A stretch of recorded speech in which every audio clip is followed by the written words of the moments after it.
l'échec de l'Algérie. Déjà, d'abord, c'est de dire que il est difficile, si vous voulez, quand vous êtes champion en titre, de revenir dans la même compétition et l'emporter. Je ne crois pas que vous êtes bien, vous avez l'expérience aujourd'hui, les journalistes. À part l'Égypte qui a pu enchaîner 2006, je crois 2010, 2006, 2008 et 2010, sur le continent africain, peu d'équipes l'ont fait. Quand vous gagnez, vous avez le regard des autres. Quand vous gagnez, vous êtes attendu. L'Algérie, en venant ici, c'est comme le Sénégal. On sait on est attendu. Et je le dis et je le répète, l'Algérie aurait pu rentrer dans sa compétition par la meilleure des façons, c'est-à-dire gagner son premier match par rapport au ratio de buts qui se sont créés. Ça n'a pas été le cas. Mais comme je vous l'ai dit, une équipe, c'est d'abord la confiance des joueurs.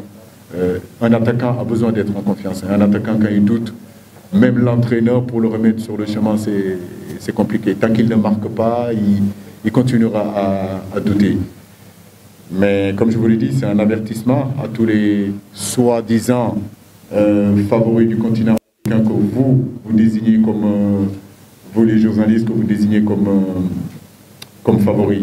Mais je peux vous garantir que ce soit au Nigeria, que ce soit au Sénégal, que ce soit dans toutes les autres équipes, entre guillemets, favoris, il n'y a personne aujourd'hui qui vient avec un manque d'humilité ou bien regardant ses coéquipiers, ses adversaires par le haut. Non, non, non. Nous, cette humilité, nous l'avons. Donc nous préparons tous les matchs avec la même ferveur, avec la même force, que ce soit le Cap-Vert, que ce soit le Malawi, que ce soit le Nigeria, que ce soit le Mali. Nous préparons nos matchs avec la même force parce que nous savons que c'est difficile sur le continent de gagner. Aujourd'hui, c'est l'Algérie qui est éliminée. Mais comme je l'ai dit encore, ça aurait pu être d'autres équipes. Le continent africain est en train de progresser et je me mets toujours à rigoler d'écouter ces gens qui sont souvent dans leur plateau, dans le 16e arrondissement à Paris ou bien dans leur salon de thé pour venir parler du football africain.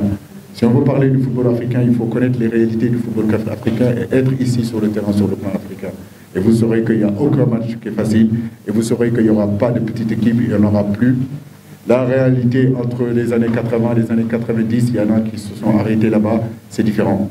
C'est différent, ce n'est plus la même chose. Aujourd'hui, ce que le Sénégal fait sur le plan logistique, sur le plan de l'organisation, c'est ce que les autres équipes font aussi parce qu'ils ont envie aujourd'hui d'être les ambassadeurs de leur pays. Aujourd'hui, quand vous voyez ce continent africain, quand vous voyez aujourd'hui cette Coupe d'Afrique-là, c'est tous les drapeaux du continent africain. C'est une bataille en réalité. Voilà.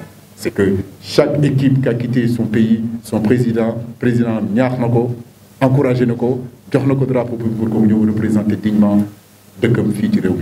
Donc ça veut dire que ça ne sera pas facile. Tout le monde est motivé, tout le monde est prêt et tout le monde a envie d'aller loin et surtout de représenter dignement son pays.